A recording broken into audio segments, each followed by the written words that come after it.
खंडपड़ा सहर में बीजेपी विशाल road show पदयात्रा बड़गड़े दुष्मंत स्वाई नयागढ़ जिला खंडपड़ा निर्वाचन मंडल खंडपड़ा सहर में शनिवार संध्यार बीजेपी विधायक प्रार्थी श्रीजुक्त दुष्मंत कुमार स्वाई नेतृत्व में एक विशाल शोभायात्रा अनुष्ठित होती। जनसमुद्र लोकसंपर्क पदयात्रा श्री स्वाई को बल जोगाइवाई भाजपार वरिष्ठ बीजेपी नेता गयाधर परिडा, सांसद प्रतिनिधि चंद्रकांत बलियार सिंह, जितेंद्र कुमार रणसिंह, युव संगठक विधान चंद्र प्रधान जोगदेवा सह युव नेता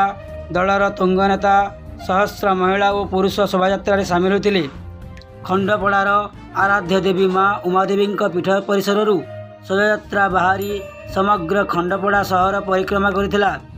शोभायात्रा प्राय 5000 ऊर्ध्व समर्थक को नहीं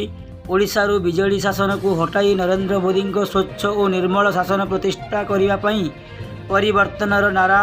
देई भाजपा नेता माने खंडपड़ा सहरवासी आशीर्वाद भिक्षा कर देखा जाए। ब्यूरो रिपोर्ट धर्मनिकिति न्यूज। आशीर्वाद रही 5 वर्ष भितर अनेक किसी परिवर्तन हम खंडपड़ा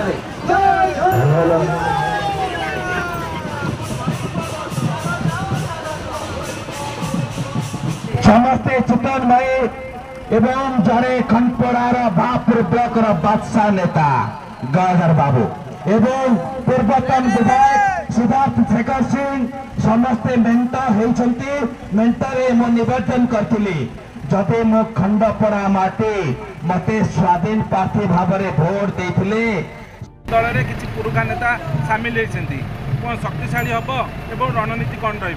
शक्तिशाली तो अलरेडी हो सारी भारतीय जनता पार्टी खंडपड़ा निर्वाचन मंडल में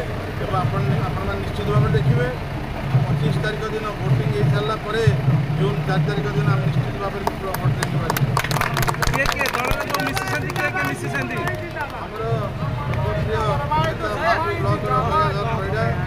आमर एनएसी चेयरमैन और चंद्रकांत बलियार नेतृत्व में अनेक सरपंच सदस्य केंद्र मंत्री के आसबार कार्यक्रम रही कि केंद्र मंत्री भूपेश यादव अलरेडी आप सागर थे 3 दिन तले पर्व जब होता तेज आम निश्चित भाव में आशा रखू अमित शाह हूँ कि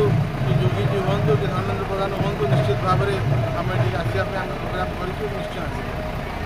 जय जगन्नाथ। कौन कार्यक्रम रखी कौन कार्यक्रम कले एवं केते स्वागत मिलूँ। जय जगन्नाथ नमस्कार शुभेच्छा। आज आम भारतीय जनता पार्टी तरफ जो रैलीटा खंडपड़ा एनएसी ये निश्चित भाव में एत विराट बड़ रैली था समस्त भाई मान समस्त गुरुजन मौसा माउसी भक्त मान समस्त स्वागत जनाऊँ अभिनंदन जनाऊँ एवं निश्चित भाव में धन्यवाद देवी जो मैंने समस्ते आज